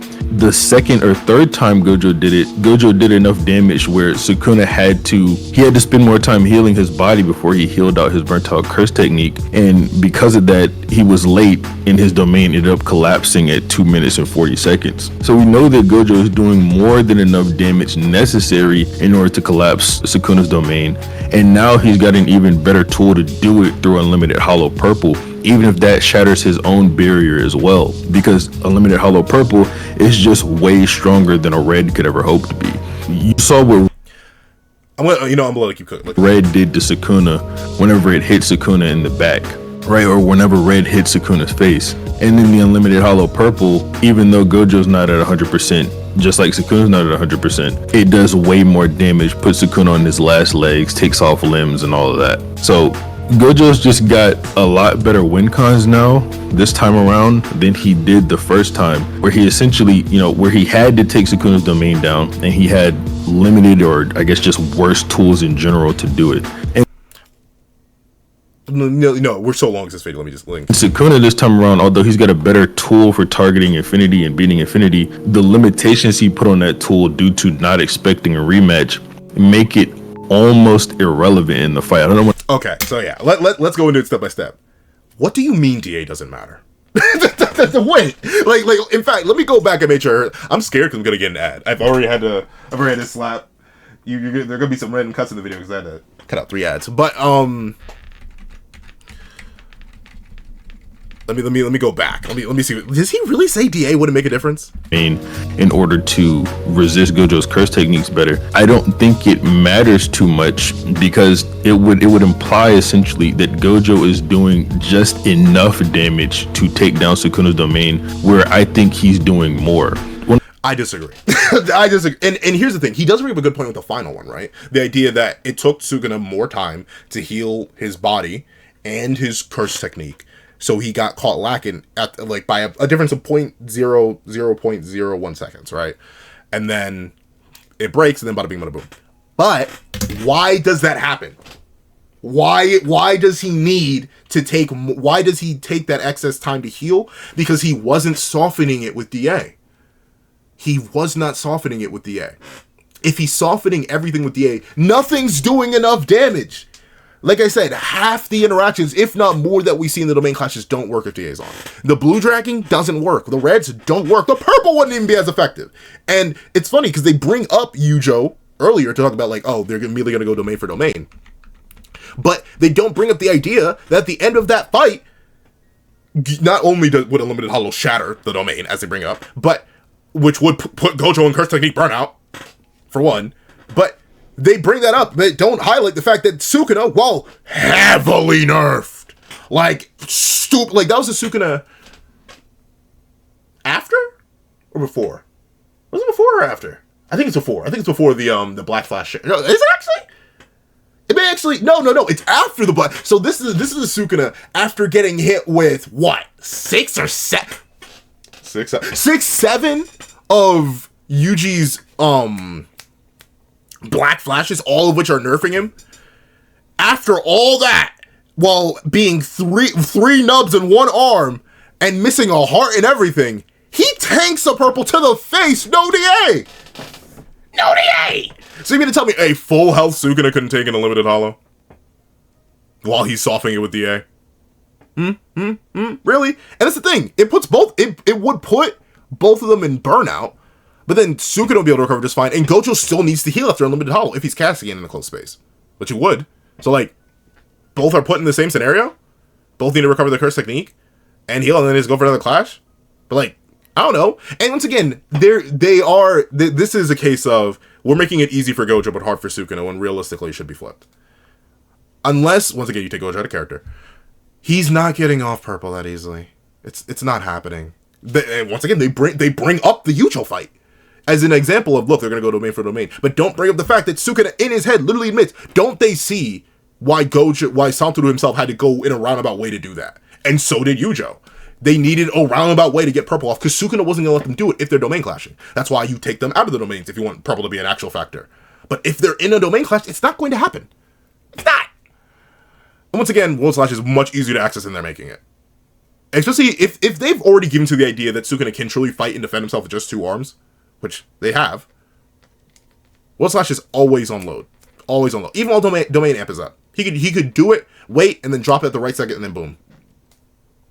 That's it. So, like, I don't know. I think so far, and like, but then again, I'm only halfway through the video, and I'm already an hour and 13 in. I'm gonna let it rock for like 5 minutes. I'm gonna see. So far, I don't know. They haven't really convinced me. But there's a second video. That's why I'm thinking this first video was maybe just like a rough draft. Six's microphone. Need to get with RCT. So we'll see. We'll see. But I think the DA wouldn't matter point is kind of nonsense. Every single clash ends at the very last second, except for the last one where Sukuna lagged, where he only lagged because he didn't have DA up the entire time and took way more damage than he needed to. Wouldn't even get to the point of that final clash if he had DA on the entire time. And the thing is, Six already gave you the idea, if only for this video and this argument, that Sukuna has a better base body. So, like, that plus DA means his domain's never breaking. Whatever. And I don't think purple's happening, but let's let it keep cooking. Now he's got an even better tool to do it through Unlimited Hollow Purple, even if that shatters his own barrier as well. Because Unlimited Hollow Purple is just way stronger than a red could ever hope to be. You saw what red did to Sukuna whenever it hit Sukuna in the back.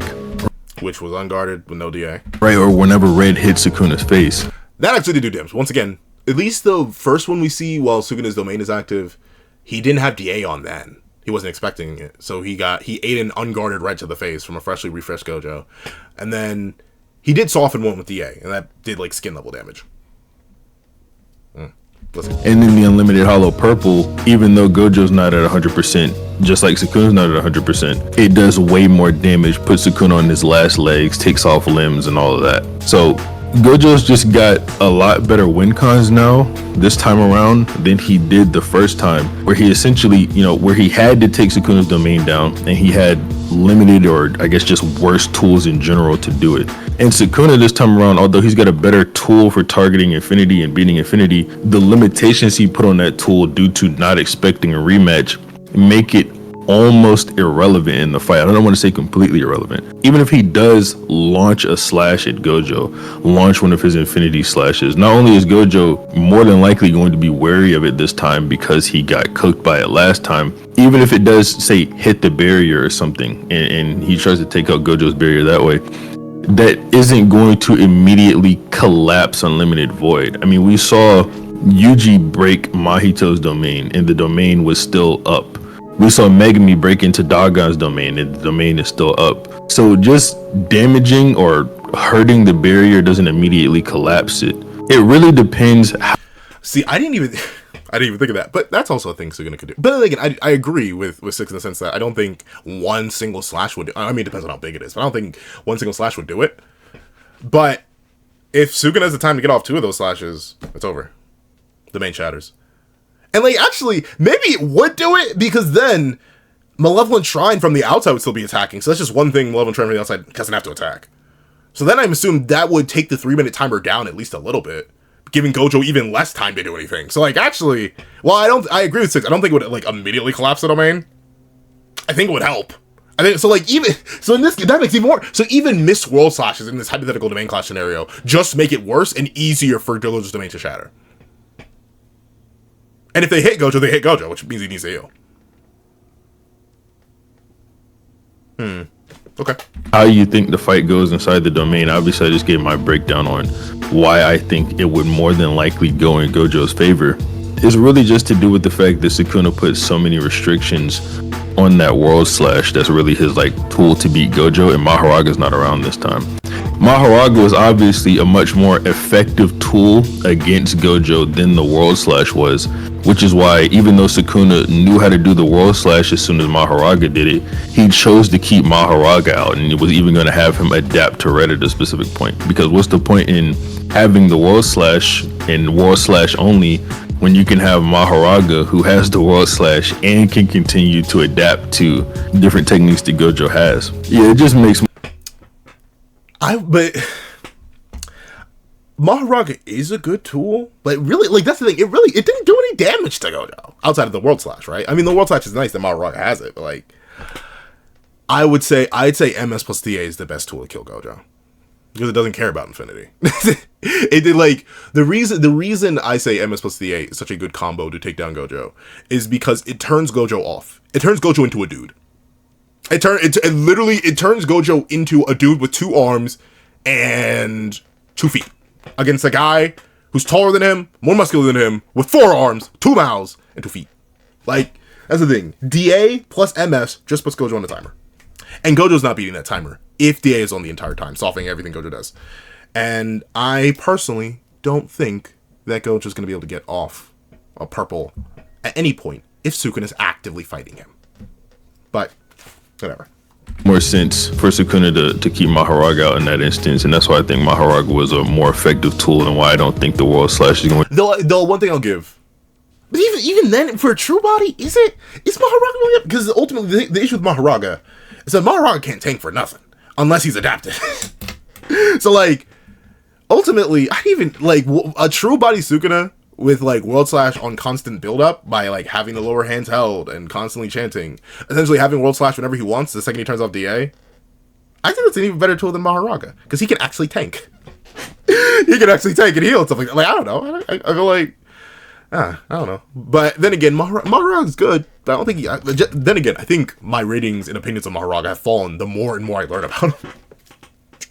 The more I think about Maharaga, the less and less I like him. Let's see. Well, not I love Maharaga. I always love Maharaga, but the less and less useful I think he is. Let's see. To be as effective against Gojo in a rematch. So one thing that me and Six found that I thought was pretty interesting was when Sukuna came to the conclusion that what Yuta's about to do is an unlimited purple, he comes to that conclusion after realizing that Yuta probably entered this fight thinking that this was like an all or nothing. Obviously, one unlimited hollow purple, which is what Sukuna's imagining, isn't enough to take down Gojo and Yuta in Gojo's body, more than likely. What's really the point in saying that this is going to be like an all or nothing attack if this all or nothing attack isn't even really like an all or nothing? And to me, the way I interpret that is that Sukuna is probably picturing that Yuta isn't only about to use one unlimited hollow purple, but he actually thinks he's going to use multiple. And then in that sense, over time, it would be like an all or nothing attack. It would slowly wear down Yuta and Gojo's body by just continuously taking the damage from those purples. It's not even like that the concept of Gojo spamming hollow purple is so foreign to the series. It's been flat out explained that Gojo can just spam his techniques over and over and over again, so I don't even really think it's too hard to imagine even being realistic. Even if you were to just go all out and explaining how you think this fight would go, let's say they don't enter the domain period. There's already the problems that we mentioned earlier, but if Sukuna tries coming at Gojo with something like amplification, obviously Sukuna can't use amplification and his curse technique at the same time, but if he uses amplification, then maybe his physical attacks will be able to do some damage to Gojo, but even then, like, I don't really think that they're going to be very helpful. Gojo isn't afraid of turning off his Limitless to engage in hand-to-hand combat. We see him do this verbatim against Sukuna, and he even does it against Maharaga and Agito, so even in a 2v1...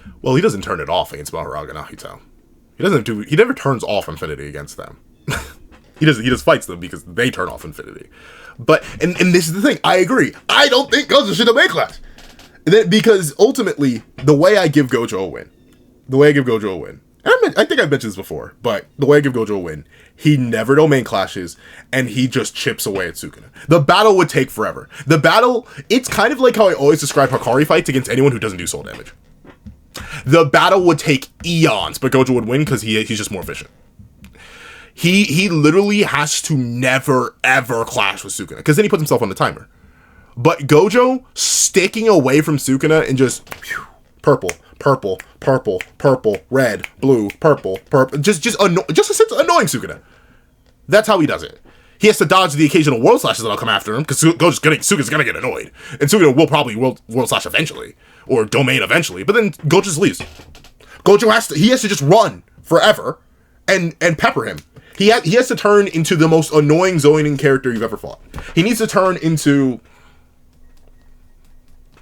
That's a good zoner. He needs to turn into well, actually, has Broly ever really been, like, seriously there? He needs to turn into Z Broly in his prime in Dragon Ball FighterZ. He just needs to keep peppering you from halfway across the screen, and every single time you try to do anything, he just super armors you. And then throws a level 3 at you. He's building meter the entire time. He essentially, think of Gojo as a character in a fighting game with infinite meter. Or so much meter that his ults never cost anything. And he just spams that from far away, halfway across the screen. You're gonna take chip. You'll lose eventually, because you don't have infinite meter, and you don't have infinite health. The battle will take 48 hours, though. It may take a week. Like, legit, like, that's the thing. That's how Gojo wins. Never domain clashing. I can't give Gojo a win with domain clashing, because I think DA is too powerful. Or not too powerful, but enough to make Gojo not powerful enough to deal with Sukuna. But if we take Gojo well out of character, and we just throw him far away, and he's just launching purple after purple after purple after purple with no fear of adaptation, red after red after red after red after no fear of adaptation, no fear of adaptation, and just starts annoying Sukuna, then he's good. And he just needs to make sure he never risks it. If he sees a slash coming, dodge it. It's available if he can see the slashes, but if Magito can see the slashes, he can probably see the slashes. If he sees the slash coming, dodge it every single time. If he's far away enough, he can do that. Just keep teleporting. Just be the annoying fly and just eventually wear down Sukuna. That's when I give Gojo a win, not in a domain clash. I think the idea that DA doesn't do anything in domain clash for hand body Sukuna is absolutely absurd. But in this case, if he stay far away, just we can give Gojo a dub, but let's see. Situation, like Gojo doesn't mind putting himself at a temporary disadvantage to take back his footing in a hand-to-hand combat scenario. It is fair to mention that Sukuna can use amplification pretty quickly. Like in this example against Gojo, Gojo goes for a kick, and right before the kick lands, Sukuna quickly activates amplification, turning the wheel black. So even if strikes are about to happen, it's not like Sukuna can't just turn on and off amplification, but will Sukuna really be fast enough to activate amplification, then charge up a curse technique and fire it at Gojo? Probably not. You probably have to make a lot more assumptions than just, you know, dodging a kick. It really depends. Here's the thing. Camera, we're almost done. Camera, almost done. I'm about to record another really long video after this one. But camera, we're almost done. But it comes down to one assumption. Do you think that one can build up the cursed energy for a curse technique, yet not use it? Because if you think that Sukuna can build up the cursed energy for a wall-cutting slash, and complete all his conditions, aka holding the M10 hand sign, and chanting it with his lower belly mouth, and pointing, if you think he can do that, then he can literally flicker DA off for a second, launch it, and then reactivate it. And notably, I think he can do that. Want to know why? Because he was able to do it with the wheel, and Higuruma does a very similar thing with DA. Both are so good at using DA that they can essentially kind of keep a technique active or at least built up, and then flicker DA off to use it. So I don't even think it's that unreasonable to say that in the midst of them fighting, Sukuna building up to a world slash, which Gojo wouldn't know about because he doesn't know the conditions of the binding vow. Sukuna building up a world slash with the belly mouth, holding the M10 hand sign, and then at any point when he's in close range with Gojo while they're fighting and Sukuna's in DA, and then just like he will literally, it'd be so strange for Gojo too, because it'd probably be something like this. Sukuna would go in with two fingers like this, and then Gojo would probably be like a slash, but he's domain amp. The domain amp flickers off, dismantle immediately. Because he doesn't have to, I don't think he has to say dismantle. That's not one of the conditions. He says it all the time anyway. But he doesn't have to say dismantle. He just does it, he lets it out because every other condition has been met. He's chanted for it with the belly mouth. He's holding the M10 hand sign, and he's at point blank range with Gojo, launches off world slash, kills him again. It's that simple. It's that simple. The only way you could argue something similar for Gojo is if he's, like, Gojo may be able to consistently loop chants. Maybe. Like, he may be able to just be able to say, pardon me to twin crows over and over and over again. But he would still need to make the red. He would still need to make the blue, which he probably wouldn't be able to do as long as Sukuna's on his face. So, like, Gojo actually fighting in close range, worst thing he could do, turn into a zoner. Let's see. So while there are examples of Sukuna being able to turn off amplification really quickly, and that might give him an advantage in hand-to-hand combat, I highly doubt it's going to be long enough for Sukuna to really do anything too crazy. The best case scenario for something like this would be like, if Sukuna activates amplification and then maybe he hits Gojo with a cleave, but I highly doubt something like that is going to happen, especially considering just how fast and strong Gojo was. I really don't think that's going to be a working strategy in this fight, because like Six said, even though Sukuna is going to be in a better form for hand-to-hand combat, and he might even be faster and stronger, we just don't really know by how much, because again, it's very possible that I'll agree, it's unquantifiable. and y'all may be like, really, Pencil? You're dropping this late in the video? Yeah, I agree. He's unquantifiably stronger, but he definitely is stronger. Strong enough to last more than 1 second. One more second. He's strong enough to last 1 second. I think that, can we agree on that? Huh? A 35-year-old monster sorcerer man is at least 1 second stronger than a 15-year-old, 16-year-old. We can agree with that? That's all I need. If you can't agree with that, that's fine. Let's see. Gojo inside of his domain was doing more than enough damage to take down Sukuna's barrier, and it's not like Sukuna being in his true form is going to put him like just over the edge or massively above. It might. He needs 1 second. One second. It's all he needs. Y'all acting like he needs 5 years. He needs 1 second. 1 second more. 2 arms, 2 extra mouths, DA on all the time. He's not getting 1 more second. Come on. Give me some. He can't get 1 more second. Can you spare a brother a second? I don't need a minute of your time. I don't even need 30. I just need a second. We can't give him a second. All right. Let's see. But we just really don't know. Obviously, having an extra set of hands is going to be problematic for Gojo in really close range, but if it is problematic, then Gojo can literally just throw him a blue. We see that. But if DA is on, he can't do that. Let's see if they acknowledge that. This verbatim happened inside of the domain. When Sukuna is just spamming block, Gojo literally just runs up behind him and throws him around with blue. Even if Gojo's put into a position where Sukuna's just blocking every attack he throws at him, there is literally no problem with Gojo just going behind him and throwing him with blue. So pretty much no matter. Domain amp wouldn't let that happen. He's currently, like I say every time, he's not domain amping when he's being thrown by blue. Alright. Alright, that's the thing. We're an hour and a half in. There's only 4 minutes. I don't think they're going to drop anything else, so I'm going to let them cook. What way you slice it, it's pretty bad for Sukuna. Now let's say hypothetically they both enter the domain and then eventually Gojo does the unlimited hollow purple like Six was talking about. It's gonna be really bad for Sukuna because if they're both hit with unlimited purple, Sukuna is just gonna take more damage than Gojo because Gojo's getting hit with his own cursed energy, and just overall that doesn't do as much damage to himself. And if both Gojo and Sukuna are using RCT at the same time, but Sukuna has taken just far more damage overall than Gojo, then he's just gonna take a longer time to recover and activate his domain expansion, meaning Gojo is probably just going to catch him with Unlimited Void, and it honestly might happen after the first domain clash. It really depends on how fast Gojo can pull it off, but considering the fact that he's activated, I think it's 8 blues at once against Sukuna, he's activated a red inside the domain, he shouldn't really have a problem creating the Unlimited Hollow Purple, because all Unlimited Hollow Purple is a standing blue shot at by a red, or a red shot at with a blue, that creates this massive explosion with no target. And then obviously in the end, it just creates this massive explosion. Gojo is even able to make a red inside a Malevolent Shrine, even when Unlimited Void wasn't even active, period. So if he can make 8 blues against Sukuna, and then he can also make reds just inside of Sukuna's domain even without Unlimited Void, he shouldn't really have any problem making the Unlimited Purple, period. And once that happens... And I agree. If Sukuna is standing there and letting him do that. The one time, then I'll give him this, the one time Gojo does get off a red in Malevolent Shrine is after he bear hugs Sukuna, leg locks him, and loads it right in his face. And then afterwards, I believe that, like I mentioned earlier, that one where he pulled Sukuna down underneath him with a blue, and then did this, I assume that was a red as well.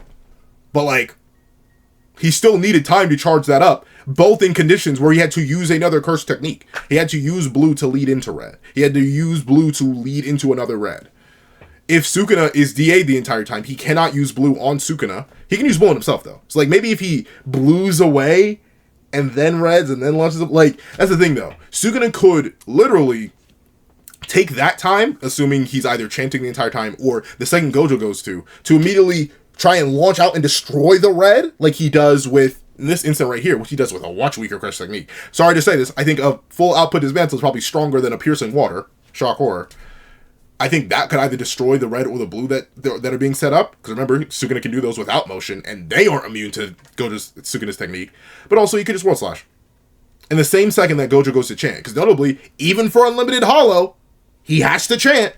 We never see him just... He literally chants for... He even chants to amplify the blue, and then he chants for the full purple. And then he still needs to guide them to get... He still needs to do a whole bunch of motion. It's not instant. It's not like World Slash, where Sukuna meets the base conditions, boom. Gojo needs to make the red, make the blue, bring them together, or, well, I'm not sure if he can launch them into another. If he even still, he needs to launch them into one another. And I'm assuming without the chance, it wouldn't be as powerful, and Sukuna could still just DA through it. If he's able to survive a 200% hollow purple, no DA, unlimited hollow while super nerfed, without DA again, because we see Maharaga's alive and gets destroyed, meaning he wasn't DAing, and we see a true body Sukuna face tank a presumable hollow or limited hollow to the face with minimal damage, once again with no DA, he's probably going to be fine. But whatever, let's go.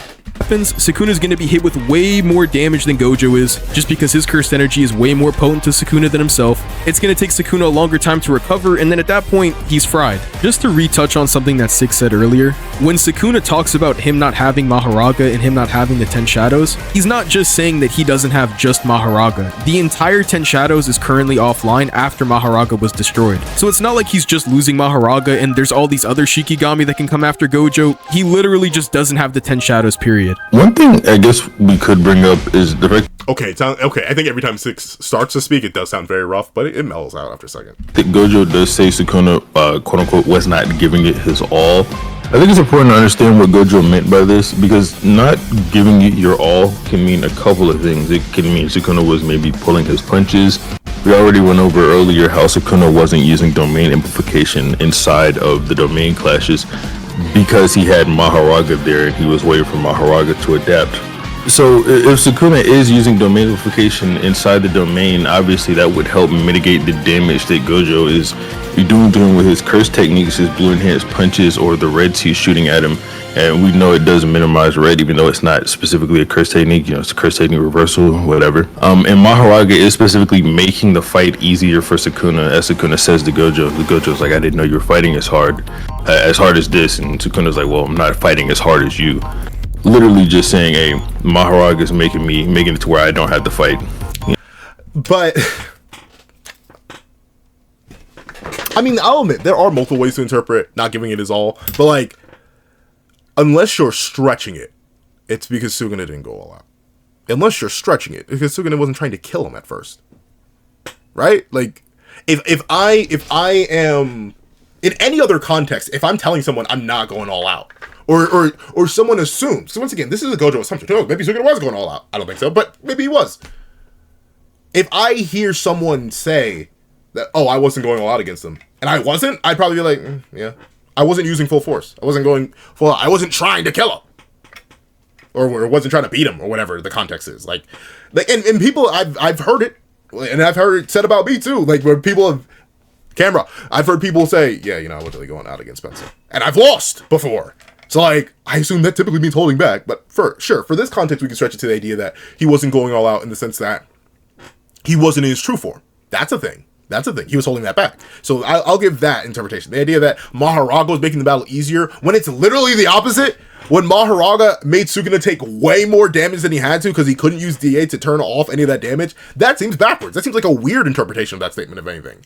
And also, you bring up that statement, what about the statement where Gojo says, I'm pretty sure you could have beaten me, or I think you could have even beaten me without Megami Send Shadows.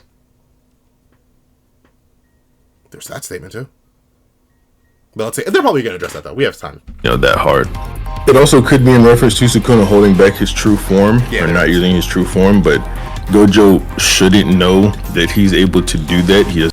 That is true. I guess Gojo wouldn't know about that. Doesn't do that until Gojo dies, and I don't think he says that to Gojo at any point. So there's no reason to assume that. So when Gojo says Sukuna's holding back, either Sukuna using domain amplification or his use of Maharaga. So pretty much no matter how you interpret it, there's really nothing. I'd say it has to be DA.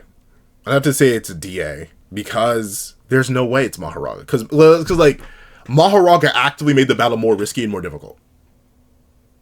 Like, can we at least agree on that? That's what Maharaga did, made the battle more risky and more difficult. Can we dab each other up on that? Hopefully. Because, like, it did.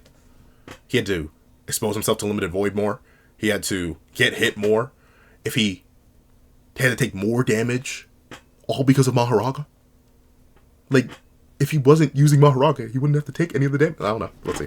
Thing that changes the outcome and the interpretation that we're talking about, unless you believe that Gojo was just barely winning the domain clashes, which again just doesn't really make much sense. But see, this is where I'm not going to go through back to the entire manga because I just take too much effort. This is a rare case where I say if you read the manga, it literally says every single time it's down to the last second. The last one I'm not too sure about. I think that, look, 6 is right. I think that last one before Maharaga pops, I think the one in 229, that one is by 20 seconds because Sukuna lag behind. But if you look at every other time, the characters literally point out how it's down to the last second. It's down to the last second. So what does Jaded say? Unless you believe that Gojo was just barely winning the domain clashes, which again just doesn't really make much sense. In the manga itself, they literally say he's just barely neutralizing. That's why everyone was stressed. I don't know, man. Like, and you know, here's the thing. I fully get why they went down this argument pathing, because the other argument pathing I went down for a Gojo win just seems out of character. Like him running away and peppering Sukuna down. It's a win con. It's a way he wins. It's a way he beats a lot of characters. But, like, it's not fun. It's not in character for Gojo. Gojo probably wouldn't do it. So, like, I get why. But their logic... And And this is what I think the second video is for. So I'm not going to... The second video is probably going to be way shorter than this one, not only because that one's longer, and I don't want to be here for another hour and 45 minutes from what's looking like, but let me let them wrap it up. Or you believe that Sukuna in his true form just puts him massively above Gojo and completely leaves that realm of relativity, then there's absolutely no reason to interpret it any other way. This video has been pretty much I think there is, but I've already gone over it. I'm not going to repeat myself. Not in this video, at least. everywhere, but at this point, you guys should get the idea of what we're trying to say. I mean, bottom line, in my opinion, it just comes down to the fact that this fight is a rematch. If both of them start out the fight differently, like I know in a lot of other videos, some people talk about Gojo fighting Sukuna without 10 shadows to begin with, and for me, and the reason why I'm gonna interpret the rematch this way, it just comes down to the fact that Gojo's obviously gonna have the knowledge on what he can do and what he can't do. He's gonna know that he can do Tiny Barrier and that he can potentially create up to like 5 unlimited voids, so Gojo's gonna be going in there with a much better strategy than Sukuna. Not all too much really changes if you give Sukuna the knowledge of their previous fight at all. The only thing that really changes in the matchup is that Sukuna's World Slash now has more requirements to actually fire it off, and the fact that obviously, again, he doesn't have Maharaga. So pretty much just overall, the rematch should be pretty clear cut. Go check out Six's channel. He's a small up-and-coming YouTuber. You know, subscribe to Six, subscribe to me, and yeah, is there anything else you want to say, Six? Can we stop talking about JJK? Go check out my Dragon Ball videos. I love. As you can see, I am subscribed. In fact, let me like the video real quick. There you go. But I'll let it play out to the last 3 seconds. I don't know how important that is. But, yeah. Obviously, I did... Camera! Focus! Okay, but... Obviously, I think you know I disagree. I disagree. But I think that's what the second video is for. I literally see it right here. Right? Gojo vs. Sukuna's rematch will never be fair. I'm gonna check out that one. That one's longer than this one by 7 minutes. So I'm gonna... Luckily enough, I'll have this base video, this first video on the channel to always reference back to. So this will probably be that. This will be the reference back video. Like, hey... Come check out this if you want the more in-depth argument. I'm probably going to be much more short on that one, because I'm assuming they're just going to address a lot of the points that I probably brought up in this video. So, like, I personally think they didn't... I think the main cruxes to why I think their argument here isn't that solid is, one, they assumed DA wouldn't do anything. 2, they assumed that Gojo was doing this crazy excess amount of damage and was beating Sukuna with, like, excess time to spare, when every single time except for the last one, it was down to 1 second. 3, they're assuming that for some reason, Unlimited Hollow is way easier to get off than World Slash, when realistically, either they're the same level of difficulty as ults, or Sukuna has it much easier because he's in his true form, can consistently chant, can consistently hold damage and hand sign, and can flicker between DA and technique use. He can do that. It's like, I feel like we're underplaying Sukuna's abilities a lot, overplaying Gojo's abilities a lot. Also, Gojo can win, and we're making Gojo make the less optimal choice by domain clashing, which I just think is the less optimal choice. So overall, I disagree. This video, it is a fantastic video, though. They did fantastic editing, and you could see I was vibing out. I love the music. But I do disagree with the arguments presented. Luckily enough, I do have why Gojo vs. Sukuna's rematch will never be fair. So I'm going to check, literally right after I finish recording this video, I'm going to go record that video. But if you made it all the way to the end of this video, thank you very much. This is a super duper long video. It literally is longer than some movies. Sweet Mother Mercy, I yap too much. But if you made it all the way to the end, leave closer than ever before. That's just a whole sentence. But leave closer than ever before in the comment section down below. I did thank you so much for watching. Please leave a like, share, comment, and subscribe. Make sure that all the case can help us out on any section of the channel. Also, even have a Patreon below where you can support me for as low as $1 a month. The things like exclusive videos, early content, and more. Also, now become a member of the channel for as low as $3 a month to get the same perks and more. So those perks include the live reactions, here this time to review, add reactions of all my videos, and if you come to $12 Patreon, $12 member, you can order every video you want. I'm doing my regular outro. I need a new outro for this channel. Shoot. I mean, like, the links will be in the description down below. Like, it will have the same links to my other channel. In fact, I'll have the link to the main channel. But, I mean, you can become a Patreon member over there. Notably, all patrons and members for that channel will still get this channel's videos early. I'm only planning to upload once a week over here. So, like, I'm gonna bulk record for this channel. There will likely be whole months in advance eventually over on the main channel. So you do want to become a Patreon member over there. Bada bing, bada boom. The link to the main channel will be in the description down below. And the Patreon will be the same. So, like, if you do want that, plus a whole bunch of, like, unlimited daily content over on the main channel. But thank you guys so much. Hope you guys enjoyed. Let me hit the video is still worthy, right? Like, there's even if I disagree with it, I think they still did a good job. I think the video is fantastic, even if I disagree with the arguments. So, like, good video. And I want to thank you guys so much for watching. This is... What is the outro for this channel? This is that guy with the reaction closing off.